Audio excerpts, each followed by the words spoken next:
All right, so by now you've all heard about the Great Resignation. Well, now there's actually an effort out there to say it's all a myth.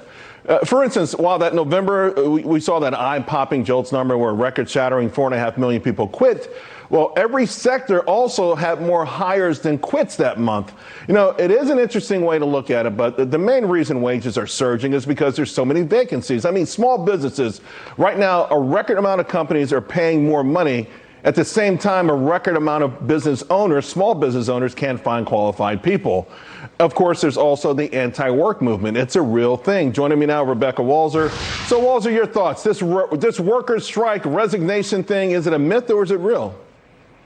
Well, you know, Charles, according to the Bureau of Labor Statistics, it's real. We had 4.4 million exodus in September, 4.2 in October, and 4.5 million in November. We don't have December's numbers yet. So if you say it's about 4 to 4.5 per month, that's almost 20 million jobs since September that people have exited. Now, I don't know that there's not hires on the other end. If we look at the statistics, we see that the Bureau of Labor Statistics is saying 156, just under 156 million workers at the end of December of last year. So here's the thing, and particularly I look at that small business NFIB data. I'm concerned, and I want to know your thoughts on the workforce where wages are going up tremendously. In fact, for a lot of jobs where people don't need greater skills, but they don't have them, right? So people are getting paid big time raises, bonuses, pet insurance, things like that, but they don't feel the need to have to skill up. And I think that is a trap for this country. Charles, 100%. I mean, you've got year-over-year retail inflation or consumer price inflation at 7%, which doesn't include food or energy, as we know.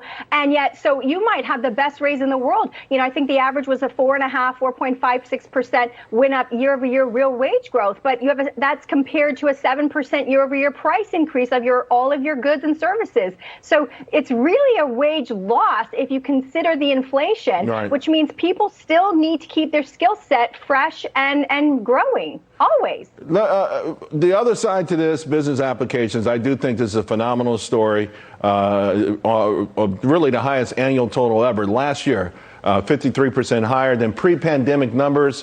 What does this tell you about at least people, the initiative, right, that American ethos of pulling yourself up by the bootstraps? I think this is a good news story.